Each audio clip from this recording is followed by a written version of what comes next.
Hello guys, welcome back to my mini blog. আমরা চলে গেছিলাম 24শে ডিসেম্বর রাতে আমডাঙ্গায় পুজো দিতে।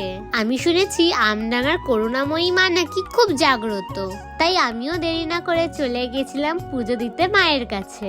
জানো তো গাইস, করুণাময়ী মায়ের কাছে যাই নাকি মন থেকে চাইবো তাই নাকি পাওয়া যায়। আমার সাথে তেমনটাই হয়েছে।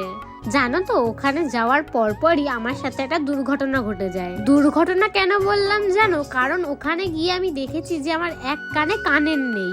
আমার মা বাপি আমাকে অনেক কষ্ট করে ওই কানেরটা বানিয়ে দিয়েছিল। আর সোনার কানের যদি হারিয়ে যায় বা কেউ ভালোবেসে একটা গিফট দিলে সেটা যদি হারিয়ে যায় তাহলে খারাপ তো লাগবেই, বলো। মন খারাপ হয়ে যাওয়ার কারণে আর সেইভাবে ভিডিও করা হয়নি। ওখানে থাকতেই আমি মাকে বলে এসেছিলাম যে মা, যদি আমি সোনার কানেরটা পেয়ে যাই তাহলে তোমার কাছে নেক্সট ইয়ার আবার আসবো। মা আমার কথাটা রেখেছে।